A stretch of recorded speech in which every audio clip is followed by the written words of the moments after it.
ഈ വർഷം മുതൽ സ്കൂൾ കലോത്സവങ്ങളിൽ അപ്പീൽ ഫീസ് കുത്തനെ കൂട്ടിയതോടെ വിദ്യാഭ്യാസ വകുപ്പിന്റെ കീശയിലെത്തിയത് കോടികളാണ്.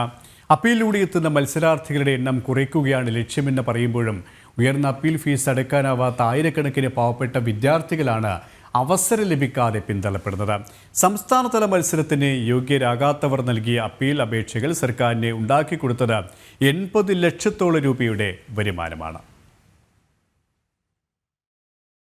ജില്ലാ കലോത്സവങ്ങളിൽ പങ്കെടുത്ത് സംസ്ഥാന മത്സരത്തിന് യോഗ്യരാകാത്തവർ നൽകിയ അപ്പീൽ അപേക്ഷകൾ സർക്കാരിനുണ്ടാക്കി കൊടുത്തത് 80 ലക്ഷത്തോളം രൂപയുടെ വരുമാനമാണ്.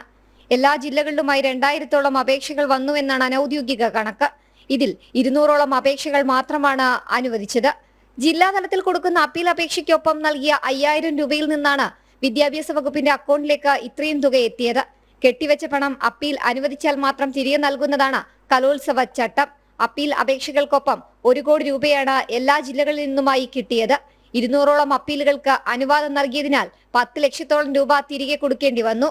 ബാക്കിയുള്ള 90 ലക്ഷത്തോളം രൂപയിൽ 10 ലക്ഷത്തോളം രൂപ അപ്പീലുകൾക്ക് തീരുമാനമെടുക്കുന്ന നടപടികൾക്ക് ചെലവായി. വിധികർത്താക്കളുടെ പ്രതിഫലം അടക്കമുള്ള ചെലവുകളാണ് ഇതിൽ പെടുന്നത്. അങ്ങനെയാണ് 80 ലക്ഷം എന്ന സംഖ്യ സർക്കാരിലേക്ക് എത്തിയത്. വിദ്യാഭ്യാസ ഉപഡയറക്ടർമാരാണ് ജില്ലാ കലോത്സവങ്ങളിലെ അപ്പീൽ അധികാരി.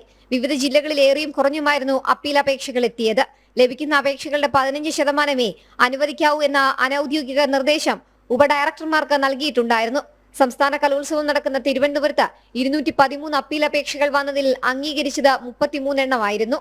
ചില ജില്ലകളിൽ മൊത്തം എത്ര അപേക്ഷകൾ വന്നു എന്ന വിവരവും പുറത്തുവിട്ടിട്ടില്ല. ജനം, തിരുവനന്തപുരം.